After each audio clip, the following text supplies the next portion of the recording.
새벽 4시 17분. 어둠 속에서 낡은 라디오의 불빛이 희미하게 깜빡였습니다. 손주가 건넨 로또 용지를 펼쳤습니다. 종이 가장자리가 조금 찢어져 있었죠. 아이가 편의점에서 사오면서 주머니에 구겨 넣었던 흔적이었습니다. 라디오에서 당첨 번호가 흘러나왔습니다. 저는 연필을 들고 하나씩 동그라미를 쳤습니다. 하나, 맞았습니다. 둘, 이것도 맞았습니다.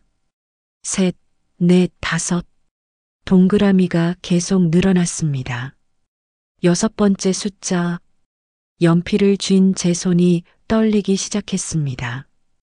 전부 일치했습니다. 심장이 이상하게 뛰기 시작했습니다. 빠르게 뛰는 게 아니었습니다. 오히려 느리게, 무겁게, 둔탁하게 울렸습니다. 기쁨이 아니었습니다. 공포였습니다. 라디오에서 당첨금이 발표됐습니다. 이번 주 1등 당첨금은 50억 원입니다. 50억? 저는 그 숫자를 몇 번이나 되뇌었습니다. 50억? 50억? 하지만 제 입에서 나오는 건 기쁨의 탄성이 아니라 작은 신음 같은 것이었습니다. 제 나이 72입니다. 남편을 일찍 여의고 시장 좌판에서 시작해 작은 식당을 얻기까지 제 손은 마를 날이 없었습니다. 새벽 4시면 일어나 장을 봐야 했고 밤 11시가 되어야 설거지를 끝낼 수 있었습니다. 30년을 그렇게 살았습니다. 3남매를 그렇게 키워냈죠. 큰아들은 대기업에 다니고 딸은 중견기업 과장이고 막내는 작은 회사지만 성실하게 일합니다. 다 자라 제품을 떠나고 나니 넓은 세상에 저 혼자 덩그러니 남겨진 것 같았습니다. 일주일에 한 번 손주가 용돈을 아껴 사주는 로또 한 장. 그게 제 유일한 낙이었습니다. 그런데 그날 새벽 저는 50억 당첨자가 됐습니다. 저는 그 순간 깨달았습니다. 이 돈은 우리 가족을 파괴할 거라고요. 몇 해 전 일이 선명하게 떠올랐습니다. 시아버님이 돌아가시고 남기신 유산. 겨우 800만 원이었습니다. 그 돈을 놓고 자식들이 변호사 사무실에서 소리를 지르던 모습을요. 형은 아버지 병원비 한 푼도 안 냈잖아요. 누나는 명절에 한 번도 안 왔잖아. 결국 그 돈은 셋으로 나눠졌지만 그 후로 3남매는 명절에도 얼굴을 마주치지 않게 됐습니다. 제가 중간에서 얼마나 애를 썼는지 겨우 1년 전에야 다시 한자리에 모일 수 있었습니다. 하물며 50억이라니. 800만 원에도 그랬는데 50억이면 어떻게 될까요? 돈은 사람의 가장 깊은 밑바닥을 비추는 거울과도 같았습니다. 저는 이미 봤거든요. 몇백만 원에도 흔들리던 내 자식들을요. 저는 떨리는 손으로 당첨 용지를 천천히 접었습니다. 한 번, 두 번, 세 번. 작은 사각형이 될 때까지 접었습니다. 그리고 제 방으로 들어가 낡은 자개장을 열었습니다. 자개장 문이 삐걱 소리를 냈습니다. 겹겹이 쌓인 옷가지들을 드러냈습니다. 시집 올 때 가져온 한복들이었습니다. 이제는 노랗게 바랜 명주 옷들. 그 맨 밑에 작은 사각형을 숨겼습니다. 72, 새벽 4시. 저는 인생에서 가장 무서운 결심을 했습니다. 이 돈의 주인이 되기 전에 제 자식들의 마음 가장 깊은 곳에 무엇이 들어있는지 확인해야겠다고요. 내 자식들의 진짜 주인이 누구인지, 엄마인지 돈인지. 창밖이 서서히 밝아오고 있었습니다. 새들이 지저귀기 시작했습니다. 하지만 제 마음속은 여전히 어둠이었습니다. 새벽 4시의 비밀은 그렇게 시작됐습니다. 아무도 모르는 50억, 아무도 모르는 엄마의 통장. 저는 일주일 동안 평소처럼 생활했습니다. 아무 일도 없었던 것처럼요. 하지만 제 머릿속에서는 계속 대본을 쓰고 있었습니다. 어떻게 시작할 것인가? 어떻게 시험할 것인가? 어떻게 확인할 것인가? 일주일 후 저는 미끼를 던지기로 했습니다. 1억이라는 거짓말로요. 그 주 주말이었습니다. 저는 자식들에게 문자를 보냈습니다. 이번 주 토요일 저녁 다들 집에 와서 저녁 먹자. 평소처럼 자연스럽게요. 토요일 오후 5시 큰아들 내외가 가장 먼저 도착했습니다. 며느리가 백화점 쇼핑백을 들고 왔습니다. 어머니, 제철 과일이에요. 저는 쇼핑백을 받으며 속으로 가격을 계산했습니다. 3만 원은 넘을 과일 세트였습니다. 평소 큰아들네는 시장에서 파는 10,000원짜리 과일을 사왔었는데요. 6시에 딸이 왔습니다. 손주를 데리고요. 엄마, 우리 강아지가 할머니 보고 싶대요. 손주가 제 품에 안겼습니다. 저는 아이를 안으며 딸의 얼굴을 살폈습니다. 화장을 진하게 했더군요. 평소보다 신경을 많이 쓴 모습이었습니다. 6시 반 막내 내외가 도착했습니다. 엄마, 늦어서 죄송해요. 일이 좀 밀렸어요. 막내는 평소처럼 담담했습니다. 식탁에 차려진 음식들, 제가 아침부터 준비한 것들이었습니다. 자식들은 즐겁게 먹었습니다. 며느리가 사온 과일을 깎고 딸이 손주 이야기를 제잘거리고 겉으로는 평범한 가족 모임이었습니다. 행복한 가족의 저녁 식사. 하지만 제 마음은 칼날 위였습니다. 저녁 식사가 거의 끝나갈 무렵이었습니다. 저는 천천히 수저를 내려놓았습니다. 시끄럽던 식탁에 어색한 침묵이 흘렀습니다. 자식들의 시선이 모두 제게로 향했습니다. 이제 시작할 시간이었습니다. 얘들아, 목소리를 의도적으로 떨리게 만들었습니다. 힘들게 입을 떼는 것처럼요. 할 말이 있다. 큰아들이 수저를 놓았습니다. 어머니, 무슨 일이세요? 딸도 긴장한 표정이었습니다. 엄마, 어디 아프세요? 막내는 조용히 제 얼굴을 바라보고 있었습니다. 저는 일부러 더 깊은 한숨을 쉬었습니다. 사실은 내가 너희들한테 말 못한 게 있어. 자식들 얼굴에 걱정스러운 표정이 스쳤습니다. 제 건강에 문제가 생긴 줄 아는 눈치였죠. 큰아들이 앞으로 몸을 기울였습니다. 어머니, 무슨 일인데요?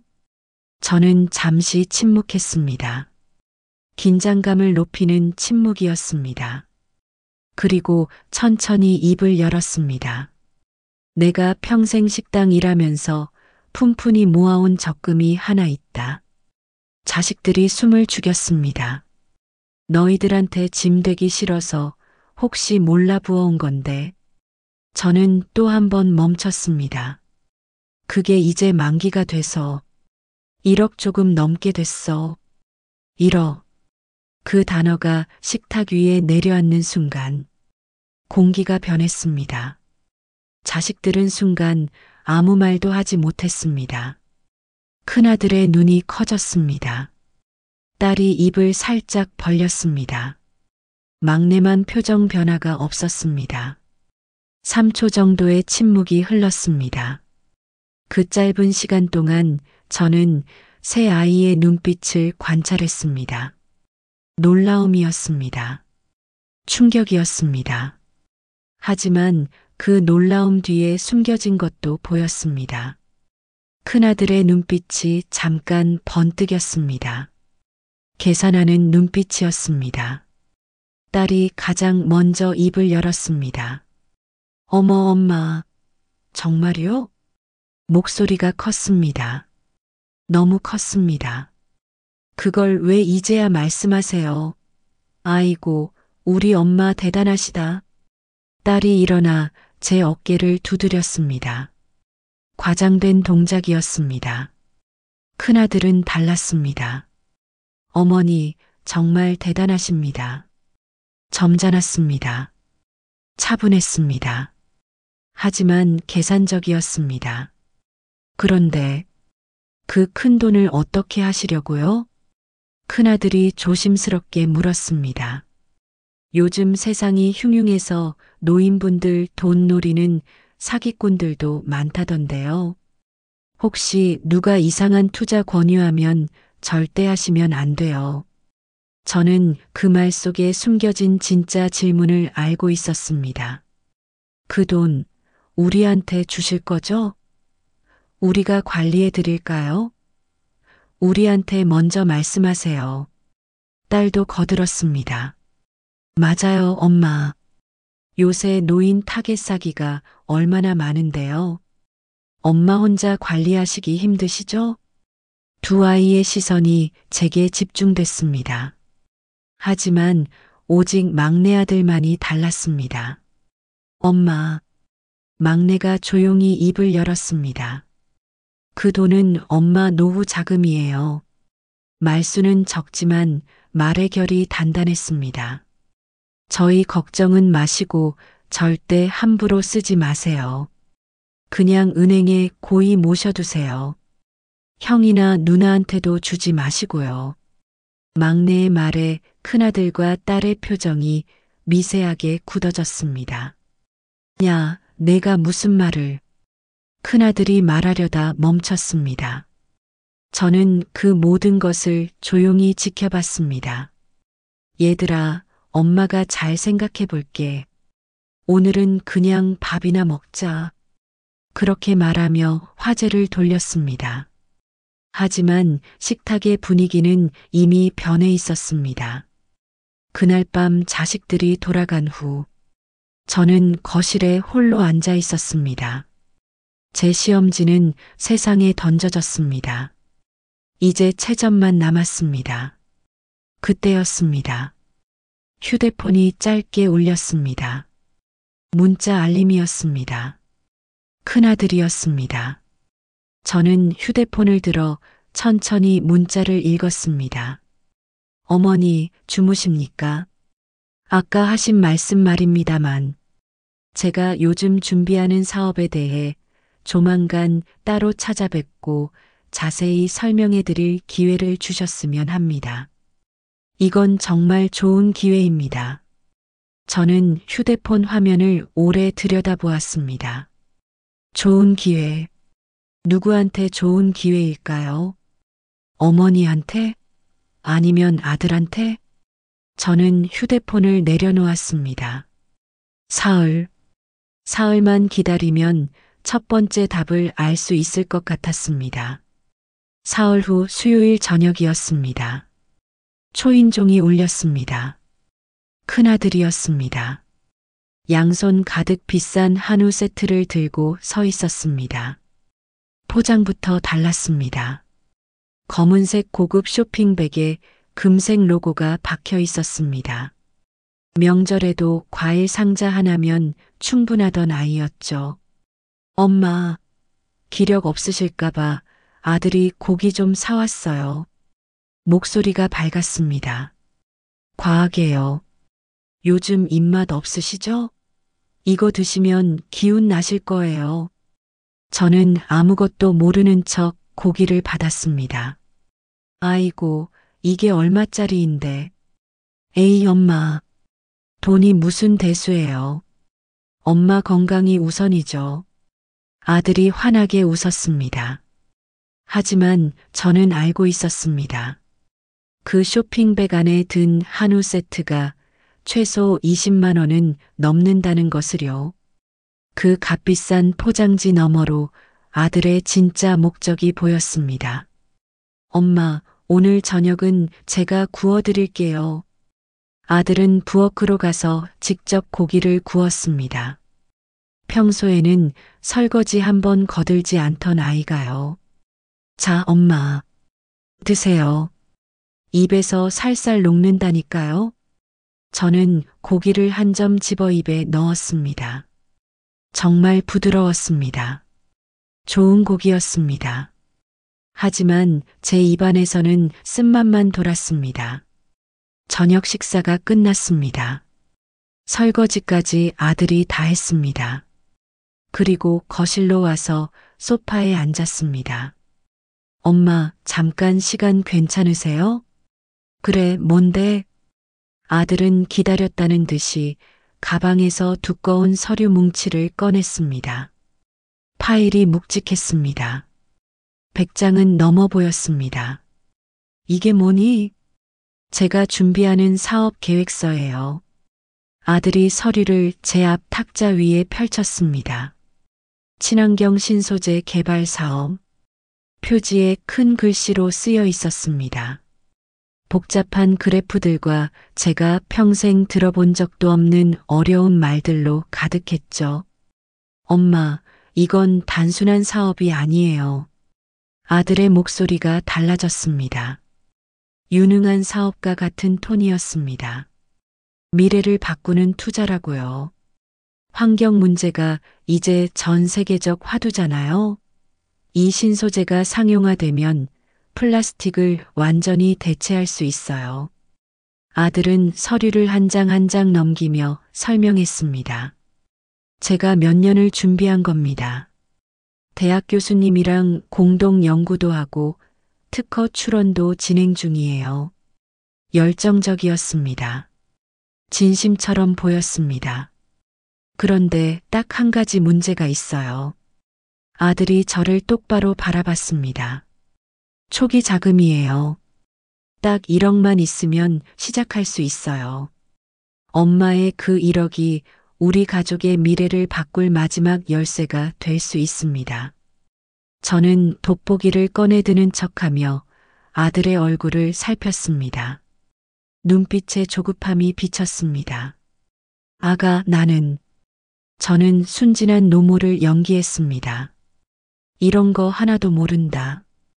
투자는 무슨, 그냥 은행에 넣어두는 게 제일 안전하지 않니? 아들의 표정이 미세하게 변했습니다. 엄마, 목소리가 갑자기 높아졌습니다.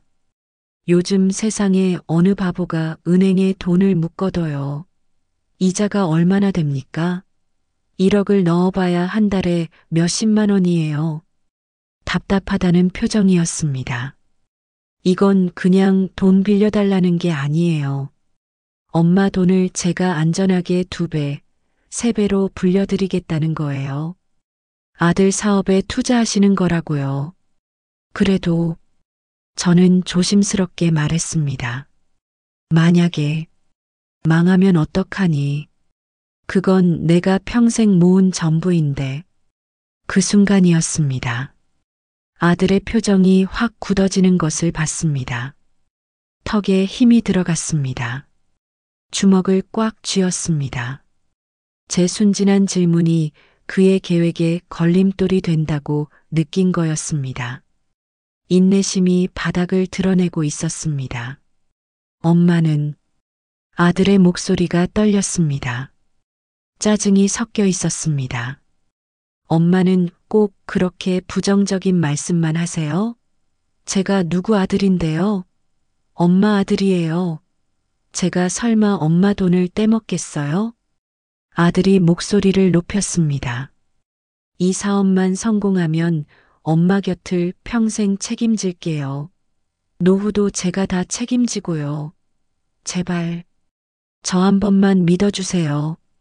아들은 결국 눈물까지 글썽이며 제 손을 잡았습니다. 엄마, 제발이요. 이게 마지막 기회예요. 하지만 저는 봤습니다.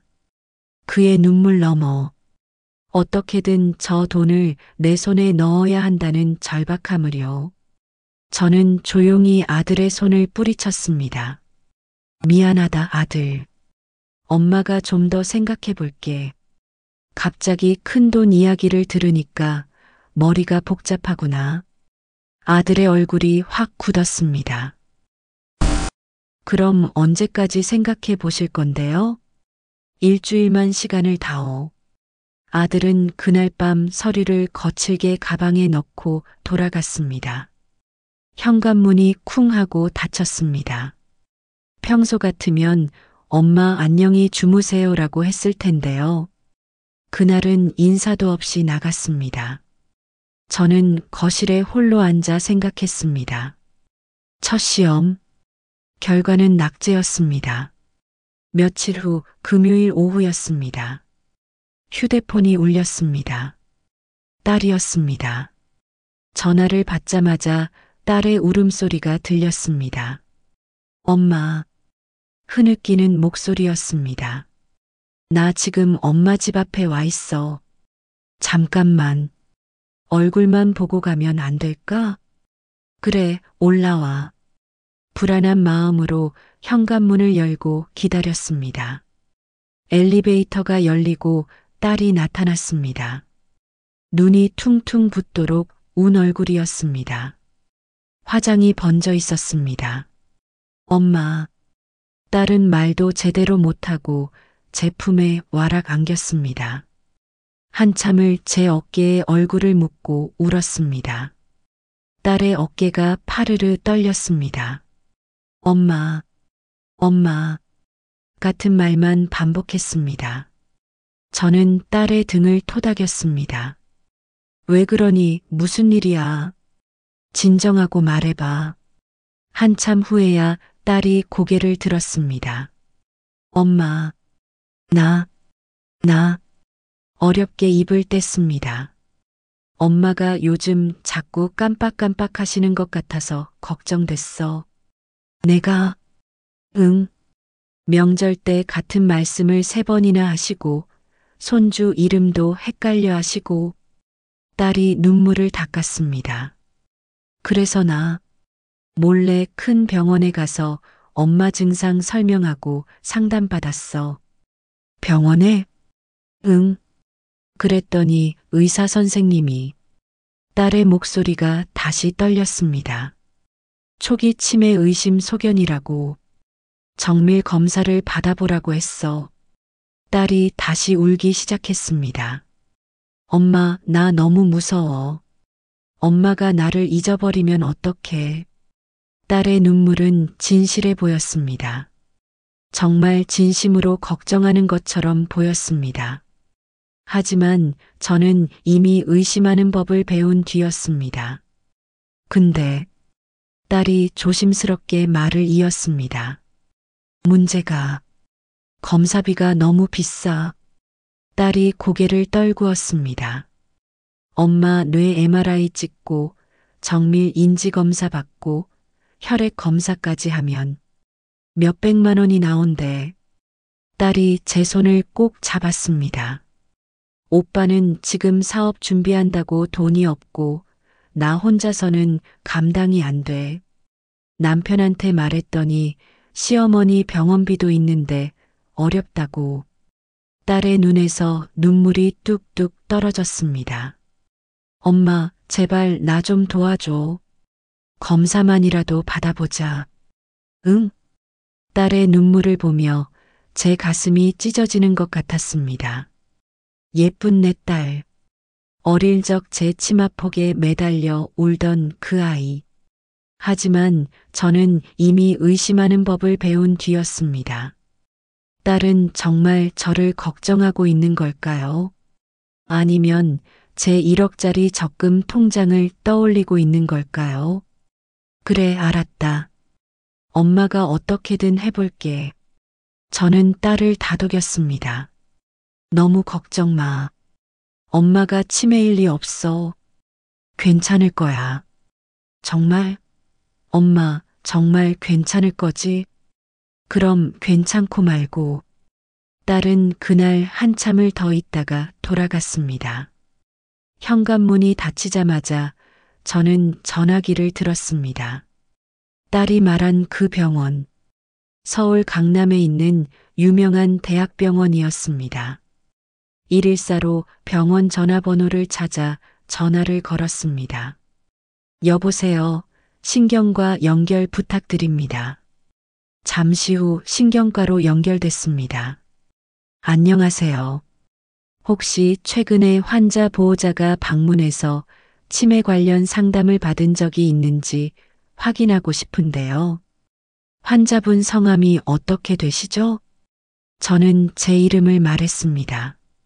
잠시만요. 키보드 타이핑 소리가 들렸습니다.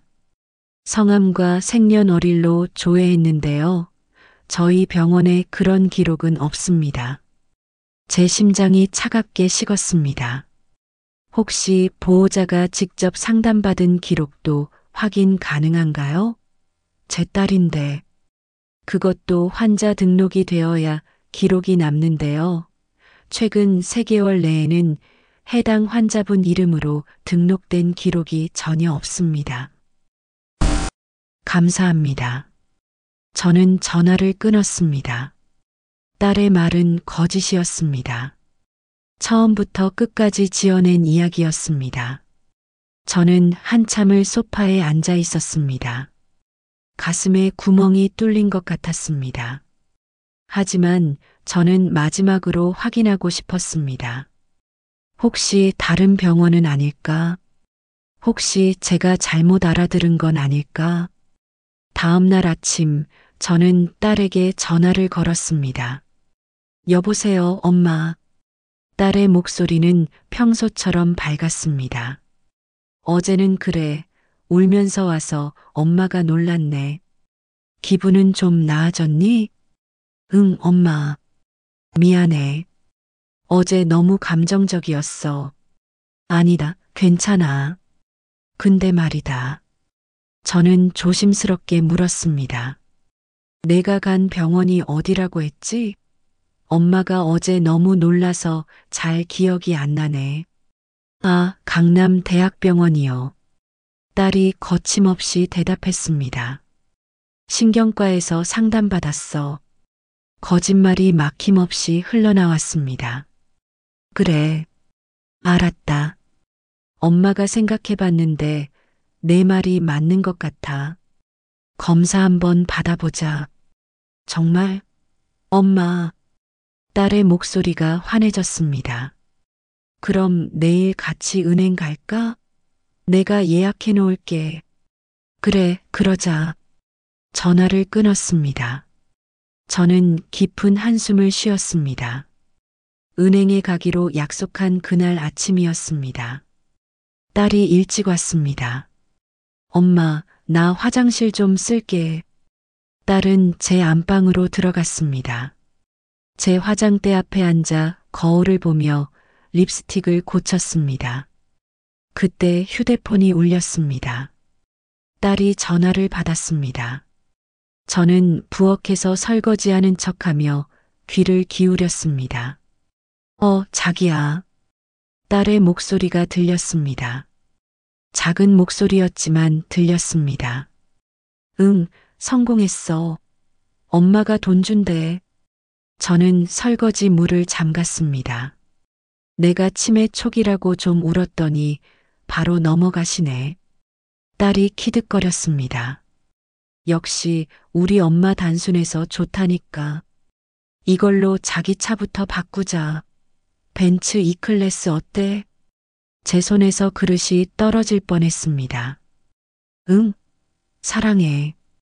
오늘 저녁에 고기 사줄게. 딸이 전화를 끊었습니다. 저는 조용히 방문 쪽으로 걸어갔습니다. 딸이 문을 열고 나오다가 저와 마주쳤습니다. 아, 엄마. 화장 고쳤어. 이제 나갈까? 환하게 웃는 딸의 얼굴. 저는 그 얼굴을 오래 바라봤습니다. 엄마. 미안하다. 네. 뭐가요? 엄마가 갑자기 배가 아프네. 오늘은 못 갈 것 같다. 딸의 표정이 굳었습니다. 엄마, 농담이죠? 약속했잖아요. 미안하다. 다음에 가자. 저는 방으로 들어가 문을 닫았습니다. 문 밖에서 딸이 한참을 서 있었습니다. 그리고 한숨을 크게 쉬더니 현관문을 열고 나갔습니다. 쿵! 문이 거칠게 닫혔습니다. 저는 침대에 앉았습니다. 눈물도 나지 않았습니다. 그저 가슴에 커다란 구멍이 뚫린 것처럼 텅 비어버렸습니다. 두 번째 시험, 역시 낙제였습니다. 큰아들과 딸에게 연달아 뒤통수를 맞은 후 저는 며칠을 알아누웠습니다. 정말 아팠습니다. 몸이 아픈 것이 아니었습니다. 마음이 썩어 문드러지는 것 같았죠. 밥맛이 없었습니다. 잠도 오지 않았습니다. 새벽 4시에 눈을 뜨면 천장만 바라봤습니다. 내가 평생을 바쳐 키운 자식들이 고작 돈 몇 푼에 저를 속이고 이용하려 했다는 사실이 제 남은 인생 전부를 부정하는 것만 같았습니다. 뭘 위해 30년을 새벽 4시에 일어났을까요? 뭘 위해 손에 물집이 잡히도록 일했을까요? 자식들 잘 되라고, 자식들 편하게 살라고. 하지만 그 자식들은 늙은 엄마의 마지막 돈을 노리고 있었습니다. 거짓말로, 눈물로, 연기로요. 이제 남은 것은 막내뿐이었습니다. 표현은 서툴지만 속은 깊었던 아이. 하지만 저는 이제 그 아이마저 믿을 수가 없었습니다. 신뢰는 유리장 같습니다. 한번 금이 가면 온전히 돌아가지 않습니다. 저는 이미 금이 간 유리잔으로 세상을 보고 있었습니다. 모든 것이 왜곡되고 모든 것이 의심스러웠죠.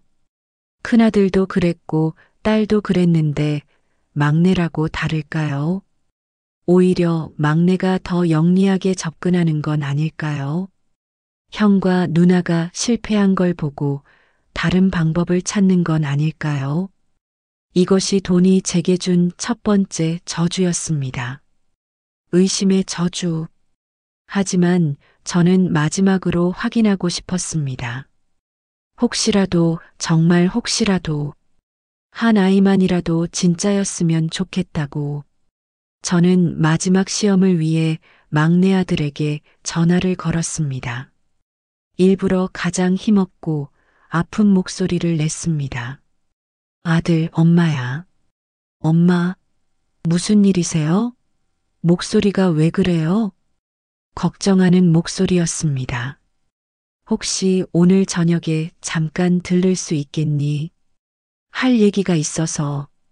지금 바로 갈게요. 막내는 전화를 끊자마자 달려왔습니다. 일도 안 끝났을 시간인데요. 30분 후 막내 내외가 과일 바구니를 사들고 도착했습니다. 엄마, 어디 아프세요? 아들의 얼굴에는 걱정이 가득했죠. 며느리도 제 손을 잡았습니다. 어머니, 얼굴이 많이 수척해지셨어요. 병원 가보셨어요? 저는 일부러 더 아픈 척 마른 기침을 했습니다. 콜록, 콜록. 엄마, 물 드릴게요. 막내가 급하게 부엌으로 뛰어갔습니다. 물을 한 잔 마시고 저는 천천히 입을 열었습니다. 사실은 저는 힘없이 말했습니다. 내 형이랑 누나가 다녀갔다. 막내 내외가 긴장한 표정으로 제 말을 들었습니다. 내가 가진 적금 얘기를 듣고는 서로 그 돈을 달라고 난리다. 네. 막내의 얼굴이 굳었습니다. 형이랑 누나가요? 그래. 저는 한숨을 깊게 쉬었습니다.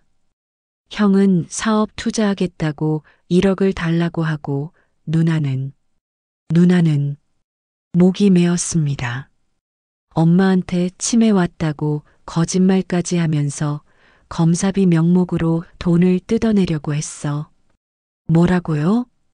막내가 벌떡 일어났습니다. 형이랑 누나가 정말 그랬어요? 화가 나 있었습니다. 진심으로 분노하고 있었습니다. 아니, 어떻게 엄마한테? 그 돈은 엄마 평생 모은 돈이잖아요. 막내의 목소리가 떨렸습니다. 분노 때문이 아니었습니다. 슬픔 때문이었습니다.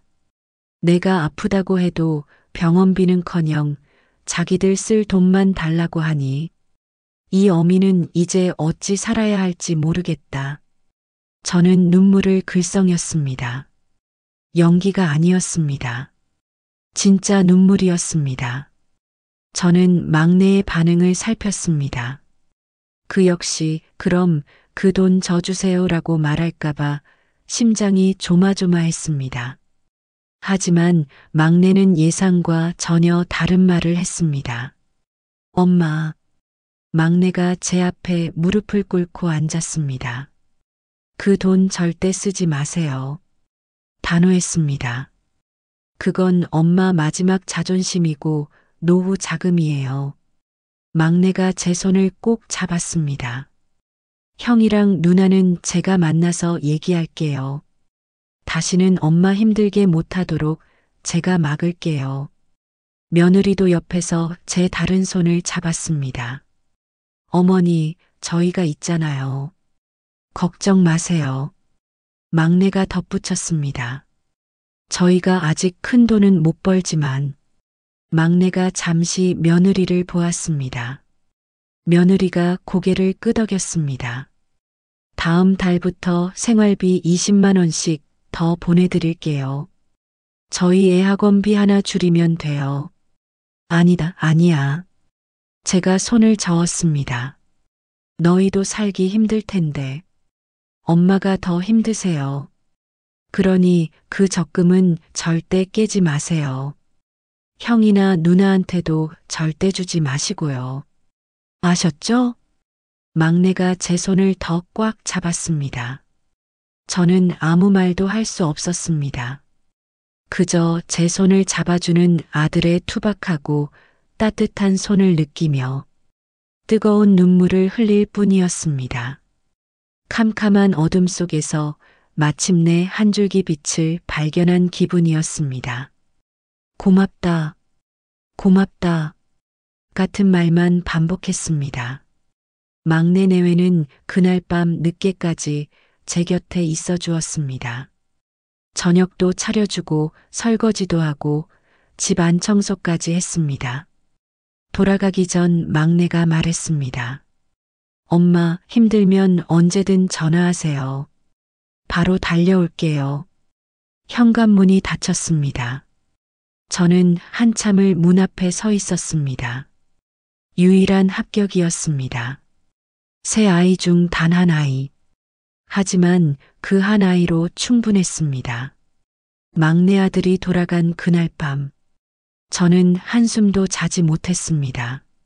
마음속에서 뜨거운 것과 차가운 것이 격렬하게 싸웠습니다. 그래도 내가 낳은 자식들인데, 그래도 내 배 아파 낳은 자식들인데, 연민이 밀려왔습니다. 하지만 동시에 다른 목소리도 들렸습니다. 저들의 탐욕을 이대로 두어서는 안 된다. 썩은 가지는 쳐내야 한다. 새벽녘이 되어서야 저는 결정을 내렸습니다. 아프더라도 정리해야 했습니다. 그래야 남은 것이라도 건강하게 살 수 있으니까요. 다음 날 월요일 아침, 저는 전화번호부를 뒤졌습니다. 변호사. 평생 한 번도 만나본 적 없는 사람이었습니다. 하지만 이제는 필요했습니다. 여보세요. 법률사무소입니다. 저 상속 관련 상담을 받고 싶은데요. 그날 오후 저는 변호사 사무실을 찾아갔습니다. 젊은 여자 변호사였습니다. 저는 제 상황을 설명했습니다. 로또 당첨금 50억, 거짓으로 던진 1억이라는 미끼, 그리고 자식들의 반응. 변호사는 조용히 듣더니 말했습니다. 어머니, 마음 많이 아프시겠어요. 네. 증여 계약서를 작성하시면 됩니다. 지금 일정 금액을 주시는 대신 향후 법적 분쟁을 제기하지 않겠다는 합의 조항을 넣으시면 돼요. 변호사가 설명했습니다. 다만 법적으로 완벽한 차단은 어렵습니다. 나중에 유류분 청구 등의 문제가 생길 수 있어요. 그래도 지금은 이게 최선인 것 같습니다. 알겠습니다. 준비해 드릴게요. 이틀 후 서류가 준비됐습니다. 저는 큰아들과 딸에게 각각 문자를 보냈습니다. 상속 문제를 정리하려 한다. 금요일 오후 2시 법률사무소로 와라. 주소를 함께 보냈습니다. 금요일이 됐습니다. 변호사 사무실 회의실. 저는 먼저 도착해 앉아 있었습니다. 이시정각. 큰아들이 도착했습니다. 어머니? 놀란 표정이었습니다. 5분 후 딸도 도착했습니다. 엄마, 여기가 어디예요? 두 아이는 서로 얼굴을 마주보고는 어색하게 인사했습니다. 오빠. 회의실 문이 열리고 변호사가 들어왔습니다. 안녕하세요. 저는 어머님의 법률 대리인입니다. 자식들의 표정이 굳었습니다. 변호사가 서류 2장을 테이블 위에 놓았습니다. 이게 뭐예요? 큰아들이 물었습니다. 저는 말없이 서류를 그들 앞으로 밀었습니다. 읽어보거라. 차갑고 사무적으로 말했습니다. 큰아들이 서류를 집어들었습니다. 딸도 자기 앞 서류를 봤습니다. 증여계약서. 두 아이의 얼굴이 점점 굳어졌습니다. 엄마, 이게 무슨... 끝까지 읽어봐. 저는 단호했습니다. 서류의 내용은 간단했습니다. 지금 내가 너희에게 각각 2천만 원씩을 증여한다. 단 향후 나의 재산에 대해 어떠한 법적 권리도 주장하지 않는다. 분쟁을 제기하지 않는다. 뭐? 엄마, 이게 무슨 말이야? 딸의 목소리가 날카로웠습니다. 고작 2천만 원? 1억이라며. 그리고 우릴 보고 엄마를 버리라고? 큰아들도 목소리를 높였습니다. 저는 흔들림 없이 말했습니다. 나는 너희에게 버림받은 지 오래다. 엄마, 1억은 내 노후 자금이고 너희에게 줄 돈은 이게 전부다. 저는 두 아이를 차례로 바라봤습니다. 이 돈 받고 인연을 끊을지 아니면 이 돈도 포기하고 늙은 어미를 평생 보살필지 선택하거라. 엄마, 제정신이세요? 딸이 소리쳤습니다. 우린 엄마 자식이에요. 어떻게 이럴 수 있어요? 자식이면 엄마한테 거짓말을 하니? 저는 차갑게 말했습니다. 너 치매 거짓말한 거 다 알고 있다. 병원에 확인했어. 딸의 얼굴이 하얗게 질렸습니다. 그리고 너, 큰아들을 봤습니다. 내 사업계획서 전문가한테 보여줬다. 실현 가능성 제로래. 그냥 투자금 받아먹으려는 거지. 큰아들도 말문이 막혔습니다. 회의실에 무거운 침묵이 흘렀습니다. 두 아이는 잠시 망설였습니다. 서로 눈빛을 교환했습니다. 그리고 큰아들이 먼저 펜을 들었습니다. 딸도 펜을 집었습니다. 그들은 떨리는 손으로 계약서에 서명했습니다. 도장을 찍었습니다. 그 순간을 저는 아무런 감정 없는 눈으로 지켜보았습니다. 부모와의 연보다, 늙은 엄마의 마지막 자존심보다 눈앞에 2천만 원이 더 컸던 겁니다. 변호사가 계약서를 회수했습니다. 계약 성립됐습니다. 저는 자리에서 일어났습니다. 이제 가거라. 가방을 들었습니다. 그리고 더는 나를 부르지 마라. 회의실 문을 열고 나갔습니다. 뒤에서 딸의 울음소리가 들렸습니다. 하지만 저는 돌아보지 않았습니다. 집으로 돌아오는 택시 안, 창밖 풍경이 흘러갔습니다. 가슴이 텅 빈 것 같았지만 이상하게도 평화로웠습니다. 아프지만 시원했죠. 그 주 주말이었습니다. 저는 막내 아들 내외를 집으로 불렀습니다. 엄마, 형이랑 누나한테 전화했는데 안 받아요. 무슨 일 있어요? 걱정스러운 아들의 목소리였습니다. 나중에 얘기해 주마. 저녁 식사를 차렸습니다. 막내가 좋아하는 음식들로요. 식사를 마치고 며느리와 손주를 먼저 돌려보냈습니다. 어머니, 저희도 가볼까요? 아니다. 아들만 좀 있거라. 막내와 단둘이 거실에 마주 앉았습니다. 엄마, 무슨 일이에요? 형이랑 누나는 왜 연락이 안 되고? 잠깐만 기다려라. 저는 제 방으로 들어갔습니다. 낡은 자개장 앞에 섰습니다. 문을 열었습니다.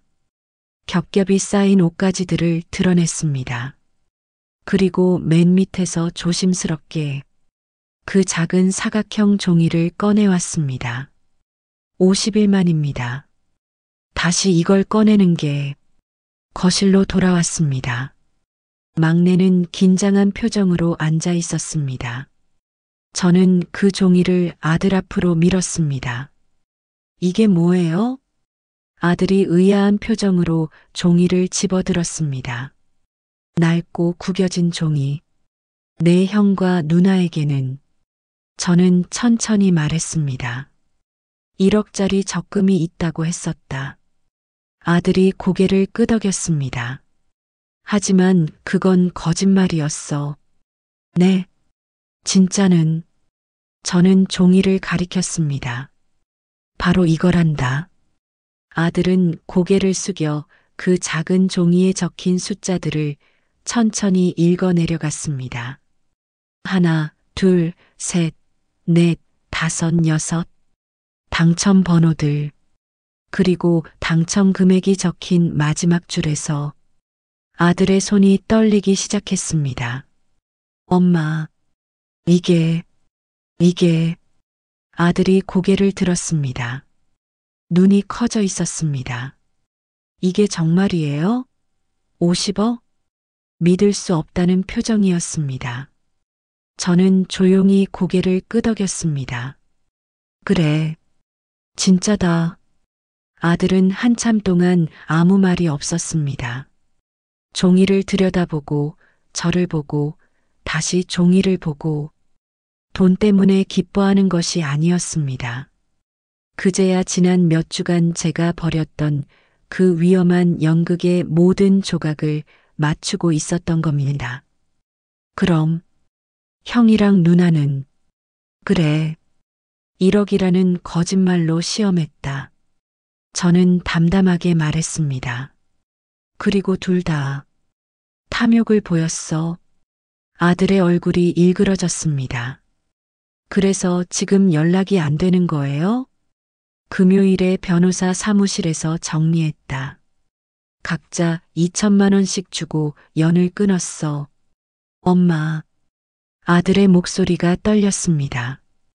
혼자서 얼마나 힘드셨어요. 아들이 소리 없이 흐느끼기 시작했습니다. 얼마나 무서우셨어요.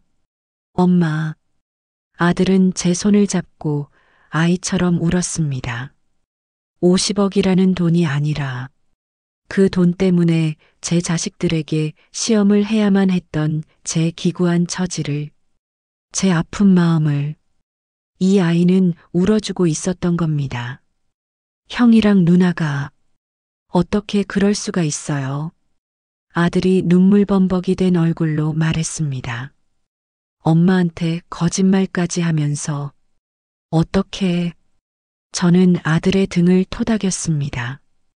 괜찮다. 이제 다 끝났어. 한참을 그렇게 울던 아들이 눈물을 닦았습니다. 그리고 조심스럽게 말했습니다. 엄마, 이 돈은 엄마 거예요. 저는 필요 없어요. 아니다. 저는 단호하게 말했습니다. 절반은 내 거다. 엄마, 저는 정말. 이건 돈이 아니야, 아들. 저는 아들의 손을 꼭 잡았습니다. 돈보다 귀한 내 마음을 지켜준 데 대한 엄마의 보답이다. 하지만, 들어라. 저는 아들의 눈을 똑바로 바라봤습니다. 이 돈으로 이제 너희는 더 넓은 세상을 보거라. 다만, 저는 잠시 말을 멈췄습니다. 돈의 주인이 되려 애쓰되 돈의 노예는 되지 말거라. 내 형과 누나처럼은 살지 말라는 뜻이다. 아들이 고개를 끄덕였습니다. 엄마, 그리고 이 돈으로 엄마와 함께 여행을 가자. 엄마가 평생 한 번도 못 가본 곳들을 가보고 싶구나. 어디든 모시고 갈게요, 엄마. 그날 밤 저는 오랜만에 편안하게 잠들었습니다. 평생을 고생만 하다 맞은 기적이 재앙이 될 뻔했지만 결국 그 기적은 진짜 가족이 누구인지를 가려주는 축복이 됐습니다. 돈은 사람의 가장 깊은 밑바닥을 비추는 거울이었습니다. 그 거울 앞에서 두 아이는 추악한 모습을 드러냈고 한 아이는 아름다운 마음을 지켰습니다. 그것만으로도 이 시험은 충분히 가치가 있었습니다. 2달 후였습니다. 인천항 여객 터미널. 저는 막내 아들 내외 그리고 손주와 함께 서 있었습니다. 할머니, 저거 봐요. 배가 진짜 크다. 손주가 손가락으로 가리켰습니다. 제 평생 비행기는커녕 배를 타고 제주도 한번 가본 적이 없었는데 눈앞에는 제가 평생 본 그 어떤 건물보다 더 큰 하얀 크루즈선이 서 있었죠. 15층 높이는 좋게 됐습니다. 어머니, 짐 제가 들게요. 막내가 제 가방을 들었습니다. 엄마, 손주 손잡고 천천히 가세요. 며느리가 제 팔을 잡아주었습니다. 저는 남은 절반으로 평생의 꿈이었던 세계 일주를 떠나기로 했습니다. 물론 나의 유일한 가족이 된 막내네 식구들과 함께였죠. 크루즈에 올랐습니다. 복도가 호텔보다 넓고 화려했습니다. 객실도 넓었습니다. 창밖으로 바다가 보였습니다. 할머니, 여기서 2달 동안 살아요? 그래, 그렇단다. 손주가 침대 위에서 폴짝폴짝 뛰었습니다. 저녁 무렵 배가 출항했습니다. 백고동 소리가 웅장하게 울렸습니다. 뿌 마이너스. 저는 막내네 가족과 함께 가장 높은 갑판으로 올라갔습니다. 망망대해 위. 해가 수평선 너머로 지고 있었습니다. 붉은 노을이 하늘과 바다를 물들였습니다. 바닷바람이 불어왔습니다. 짠내 섞인 바람이 제 주름진 얼굴을 스쳐 지나갔습니다. 그 바람에 제 평생의 서름과 한이 모두 씻겨나가는 것 같았습니다. 저는 난간을 잡고 바다를 바라봤습니다. 저는 돈벼락을 맞은 게 아니었습니다. 저는 제 인생을 보상받은 것이었습니다. 평생을 성실하게 살아온 것에 대한 하늘의 보상이었죠. 그 보상을 어떻게 써야 하는지 가르쳐주는 지혜까지 함께 받았습니다. 저 멀리 수평선을 바라보며 저는 큰아들과 딸을 떠올렸습니다. 그 아이들은 지금쯤 자신들이 걷어찬 복이 얼마나 큰 것이었는지 깨닫고 있을까요? 2천만 원으로 차를 바꿨을까요?